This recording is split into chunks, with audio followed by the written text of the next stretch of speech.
Greetings, guys. Welcome back to my channel. My name is Monette, and this is my channel, Evolve with Monette. For those of you that are new here, I am a professional intuitive empath. It is so good to share some energy with you today. I want to jump right into the title, Wendy Williams and the Great Karma Debate. Wendy Williams and the Great Karma Debate. There is so much going on regarding the subject matter of Wendy Williams right now.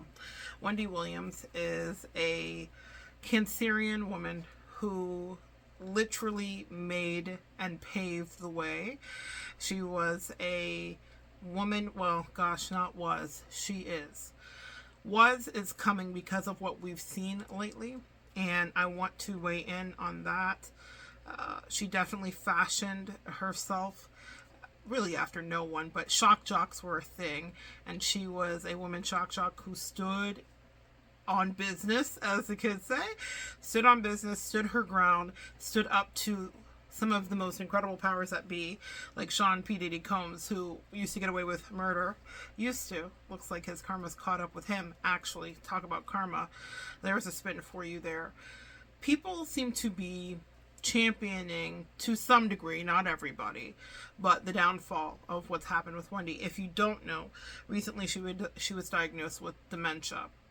The similar dementia, or the same dementia that Bruce Willis has as well. And we've seen her out of the spotlight, back and in and out. We knew something was going on. Wells Fargo locked down her money. And recently there's been a documentary that has been aired on Lifetime as per the deal that Wendy inked when she was very much in her right mind.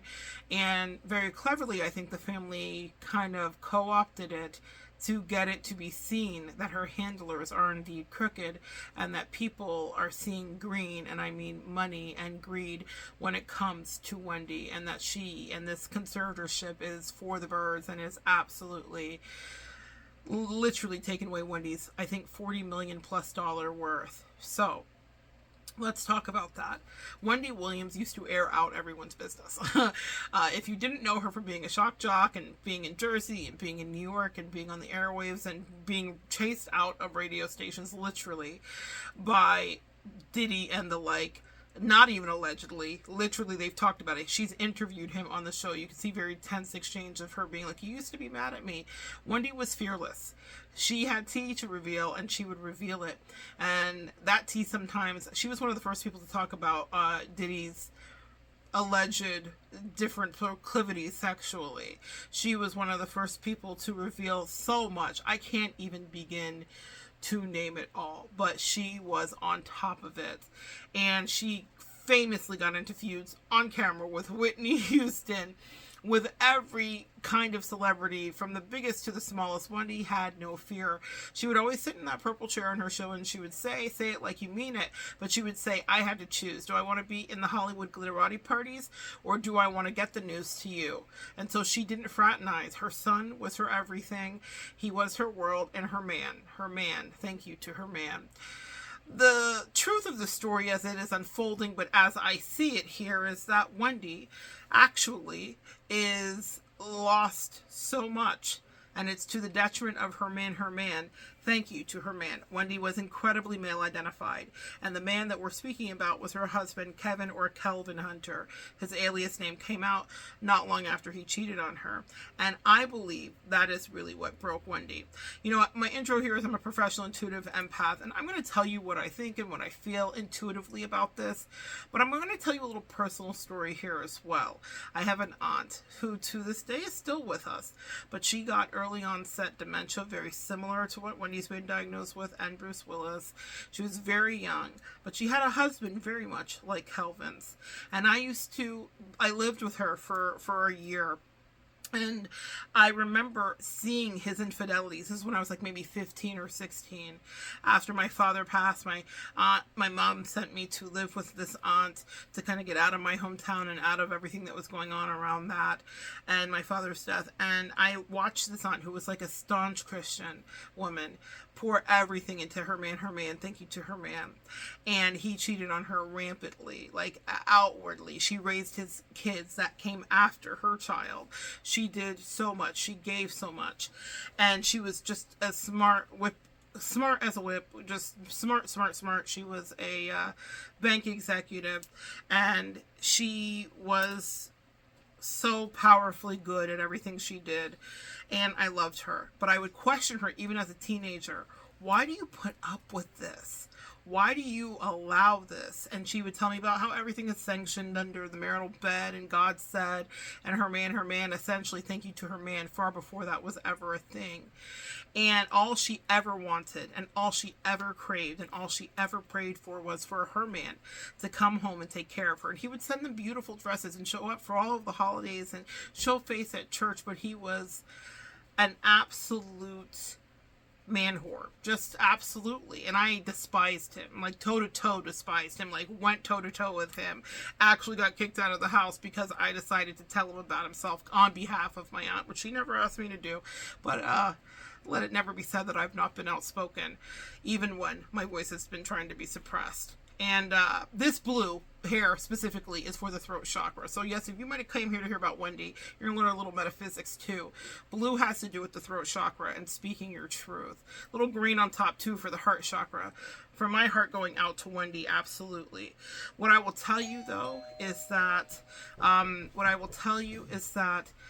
what happened with Wendy, I think, very much reminds me of what happened with my aunt. All she ever wanted was for this man to desperately stay home and not travel, not work out of state and all the rest of it, and not have a whole nother family across town or across the state lines or across wherever. He had many.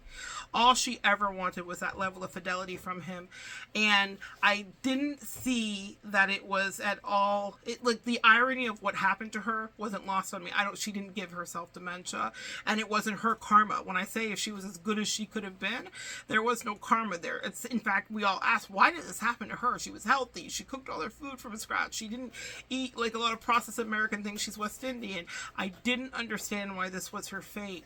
But when I watched, what happened was that husband had to come home and take care of her. And he did it with one of his mistresses because he was true to himself. But what he did was exactly what she had prayed for and told me when I was 15 that he would always do. One day he's going to be home and stay home, and he's going to love us and take care of us. That's what God promised. It's so interesting how God's promises can come true in ways we would never expect. I believe her higher self, as a metaphysical person, I believe her higher self demanded that he take care of her and be there, even if she could never get it to happen in the 3D and the physical, when she was well within her mind and all was fine, when she was pouring into him and ironing his clothes and making his food so he could go gallivant. And it's so strange to me how now he was forced to be home and has been taking care of her when she's in an almost incapacitated state. It began in her 50s. She's now in her 60s. Funny how life is. One of the things that struck me in this documentary that I did begin to watch was Wendy talking to Angela White, who formerly is known as Black China. And Angela is just trying to connect with her, but the dementia is feathering away in Wendy's brain, and she's not there. But when you have dementia, one of the things that the doctors talk about, I had a grandmother that passed from dementia, so I saw that up close and personal, they will hold on to trauma. And so what Wendy has done, the only thing she said, my name is Wendy Hunter, and Kevin is broke right now. He doesn't have any money, because the thing that she built her life around, yes, her life was her career. Say it like you mean it. She was a pioneer. She was a trailblazer. She was a conquistador. But what she was at her core was a woman who loved her man more than she loved herself. And while she was messy boots with all of the celebrity tea, the thing that she would bleed out for was her family. And that's what we knew. That's what we knew about Wendy, and that's why it was the ultimate betrayal. I believe in great part, what do I know about dementia? I'm no doctor, but I believe in great part only because of the parallel story that I got to experience up close, unfortunately, that Wendy's demand, love, and need for her husband on a metaphysical. So anybody that's watching this channel is not just anybody. You guys are thinking a little bit differently. But on a metaphysical level, all she wanted was for Kevin to be back involved, because it seemed like, as much as we hated Kevin, meaning, let me see for myself, I hated Kevin, as much because he reminded me of my uncle Edric. Honestly, I don't care that I said his name. He's a philanderer. Where say it like you mean it. You will be the villain in someone's story. He is the villain in my story for the way that he treated my aunt. But he reminded me, Kelvin reminded me of my uncle Edric, and I was like, you dirty dirt dauber dogs treat these women that would just do anything for you, that are so male identified, like trash. And then you leave their life, and then they finally and stop responding, and then they fall apart. And that's what happened with Wendy. Kevin did hold a lot of things together, probably because he had a vested interest in her money. I don't think he was being altruistic at all. I don't think he gave a damn about her. He literally broke her heart, and I think fractured her brain. No, Kevin did not do that, okay? Clearly she has dementia. Clearly she battles with various addictions. She's always been honest with us about that. But what, on a metaphysical level, a heartbreak and a brain break really happen from having your heart broken and your brain broken. My empaths here know what it is to suffer autoimmune issues because you have been with a narcissist. I have been in a state of recovery for the last several years because of all the narcissistic abuse that I went through that physically manifested in my life as in the one of the freakiest, weirdest, freak kind of medical scenarios that has ever happened to me in my life, and even according to the doctors. But and it was all under the umbrella of autoimmune. But that's what will happen when you give so much of your heart, lifeblood, and energy to your man, or your woman, and someone who doesn't value you. And without Kevin there to manage and bully, because it wasn't like he was handling it well with great business practices. It is storied, allegedly, about how terrible he was behind the scenes and how barbaric and just, all of that bullying that he was. But Wendy was codependent. If ever there was codependency, this is a textbook definition of codependency. It is so prevalent, so evident, so clear that she couldn't function. And even as her brain is literally, if you guys remember the Never Ending Story from the 80s, I'm an 80s baby, if you remember that story, you know how the world would just kind of almost disappear, it would just float away, pieces of it would float away. And I feel like that's what's happening with when dementia happens. That's the way that I visualize it. And even in those floating away pieces, what Wendy remembers is Kevin. And for her man, thank you to her man, she found herself literally at the brink of destruction. He destroyed her. He had the key to do the non-deal breaker. He had the key to handle this war discreetly, but because he wanted to have his needs met, he met them.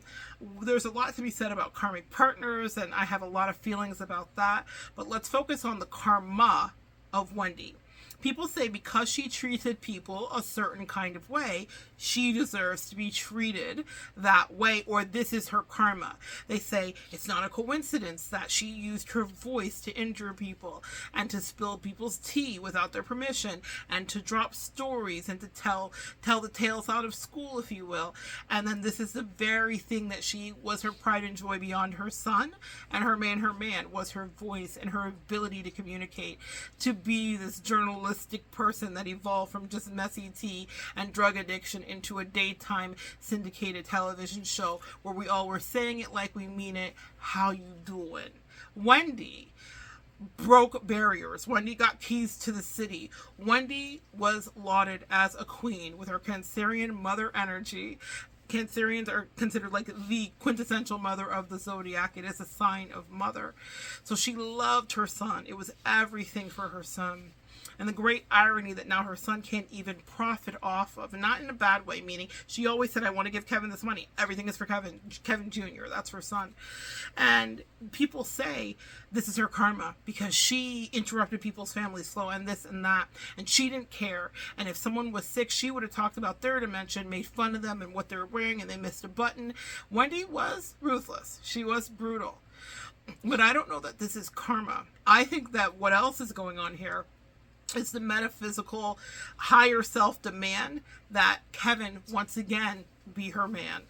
I have not heard this take anywhere, so this is just me saying it. I could be completely wrong. But from watching how this works and seeing it up close again in a different scenario with my toxic, terrible uncle and my beautiful, almost angelic, saintly aunt, I know that her insistence on him coming home was everything to her. And even though she doesn't know that he's home, that we know of, he is in fact home. Even Calvin, the reason I made this video is because today Kevin tweeted quickly or put up, and the Neighborhood Talk screen grabbed it, and you can see lots of bloggers that did capture it and they were reading it, and he was giving more insider information as to the fact that her sister was naive and was trying to say that she wanted this, power of attorney or whatever, because they were going to put her back on the show. That's why Wendy kept saying she was coming back, because everybody was lying to Wendy. They were gaslighting Wendy because they just wanted her to go along and sign this paperwork, and then they wanted to take her family out of, because at one point her son was in charge of her. They wanted to take her family out of being in control so they could put the conservatorship over her. It's a very dirty, wicked game that is being played with Wendy. But people say she deserves this because she played dirty, wicked games with people and with their information.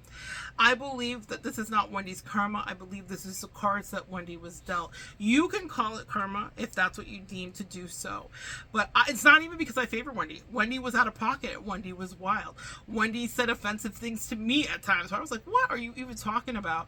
But what I realize is that there before the grace of God go any of us. And having watched your grandmother die of dementia and having watched my beautiful aunt live with dementia far before her time, if ever there is a time for such a horrible disease, I will tell you that this is not karma you would wish on your worst enemy. It is not karma you would wish on the caregivers of your worst enemy. It is not karma that you would wish on the medical ecosystem for your worst enemy. This is such a debilitating and dehumanizing experience. And for Wendy to have this happen publicly is something that I don't know if she would want us to witness, but here's the thing. Even her higher self signed up for this. What, Monette? What are you talking about? Everything that happens in our life, metaphysically speaking, we have agreed to come in and experience on this school called Earth. And believe it or not, you are signing up for your assignments, the hard ones, the heartbreaks, the medical issues, just like I spoke of with myself earlier. I cannot remember in my mind when I chose what I went through, but apparently I chose to go through that to be empowered, to be stronger, and to survive it. I know that's a horrible thing to hear, and it's hard to ingest. I have a sister right now with stage 4 cancer who has been fighting her ass off to stay on this earth. But everything we go through, to a degree, just float with me here, we chose before we incarnated. Wendy signed up to be a teacher. Say it like you mean it. She taught us about our throat chakra, about speaking truths. And the very lesson that Wendy, I don't think fully learned until the very end, was taking her power back and speaking truth to her man. That was the greatest emperor energy. If you read tarot, the emperor can be seen as tyrannical and then powerful. Always powerful, but usually leaning towards tyranny depending on how it comes out in the spread. Kevin was a tyrannical emperor, if ever there was. And Wendy was a queen. She was absolutely the empress. The thing about the empress in tarot is this. The empress is not just a queen because she exists. The empress has had hard-fought battles. The empress is down to earth. The empress is approachable. The empress loves her children, makes business, makes copious amounts of money, is beautiful, is iconic in her own way, but it's because she's gotten her hands dirty in a battle or 2 or 3. The empress is not just sitting there, sitting pretty. And Wendy certainly fought her battles with the industry, with the record execs, with the FCC. Wendy was always in battle, actually. She was a powerful empress in her time. But what was her detriment was that man that she thought was so fine. That was literally her detriment. And now everybody says, well, this is what becomes of you. But Wendy, even though she doesn't understand it, signed up to bring this lesson through. Be careful of how much power you give to those around you. Be careful of how you treat those around you, because Wendy was not always right, and she'll admit some of her ways were wrong, but she was so hungry and so thirsty. As we go through our 30s and 40s, specifically for women, we are so focused on, especially in our generation, career. And Wendy had that. She was like, I'm going to be this, I'm going to be legendary, and she is. Mission accomplished, but at what cost? And that's not for us to debate. I definitely love to know what your opinion is, whether you love it or you hate it below. Because you might think, no, Monette, this is your karma. It's so easy to see. Or you might absolutely agree with me. Either way, I want to hear your perspective and your story. In Wendy's honor, please say it like you mean it, even if it's a dirty, dynasty, nasty read down in the comments below. I think she'd appreciate that. Her energy, her essence, and her spirit would. But what I will tell you is this. This could happen to any of us. And you have to be careful how you treat others, because that energy will be returned back to you. In my life, I've definitely had my voice taken from me. I've definitely been under intense tyranny. And I would say that at times I have overcorrected. And now, I joke with friends that my voice is a Thor's hammer when I bring things to an end, or when I speak on it, even if it's about them. Meaning, I now am no respecter of persons to speak my truth. I don't care whose feelings it hurts, but I am compassionate and learning that I have to manage that. I don't know that Wendy ever learned to rein it in, because right to the end, Wendy was Wendy. And that's one of the things that you will have to do in your own life. And maybe this is a lesson that's being offered up for you to examine and see if it fits you right. If you have that kind of power, what do you do with it? Because when you want someone to be compassionate for you or the world or whomever, will they reciprocate it? Or will they say, this is your karma, now stew in it? And that's the place I have found us right now, in the great square on Beyonce's internet, discussing, does she deserve this? Or should we pray for our good sis? And I'm going to err on the side of pray. And even if that prayer can't do a thing because the diagnosis is in, what I do know is that she should be back in the hands of her family. And I know that's what she would want, because she said it. Even if it is her man. Actually and finally, quite ironically, her higher self and her lower self has always wanted that outcome, that Kevin would come back home. And we have a way of forcing things to be, or insisting that things be, even if it brings down our dynasty. She wanted him home and was worried about him. Even in the gossamer threads of her mind right now, she said, he's broke, and my last name is Hunter. And that's all you need to know about where Wendy's soul is. Not just her brain or the dementia, not just her heart or her finances, not her power of attorney. Her soul has always been, as a Cancerian woman, with family. Her mother, her father, her mother that recently passed, who was her BFF, her father. She loves her family. That part we knew. If you ever tuned into one show, she talked about them pretty much on every show. Or they were in the audience for us to see and get to know. So, is this Wendy's karma? I don't think so. But I think Wendy signed up to be a teacher. And Wendy is ever a showman. And my God, even in this terrible outcome and tragic diagnosis, Wendy is putting on a show. I love that she inked this deal when her brain was still fully functioning. And I love that even though they tried to file an injunction and a restraining order to get it not to air, it aired. Because even though people said none of us should have seen this, because Wendy had such dignity and poise, she signed up before she ever incarnated to put it all out there. And she is living right to the very end. And I don't think this is her end. But she is living right to the very end and saying, how you doing? Whether it's about injustice, whether it's about treason, whether it's about her funds being stolen, whether it's about infidelity, Wendy cut herself and let it bleed out for all of us to see. Saying it like she means it, even when she can't properly speak. That's a powerful woman in charge of her narrative. And if you want her to have karma and karma is what you seek, then that's just where you stand. I don't judge you because you're not wrong. Wendy was a force with which to be reckoned, and she was reckless at times, again, much to her admittance. But I have nothing but the utmost respect because this is different. This is something like we've never seen, and that's why I think it pricks the heart of all of us. Because even if you come down on the side of karma or pray for good sis, we're affected because to a degree, whether you liked what she did or not, she was respected. And that's what I hope her higher self never, ever releases.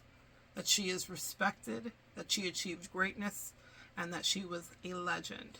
And will always be. There will never be another Wendy. So good sharing energy with you guys. Come back and join me next time and we'll continue to evolve together.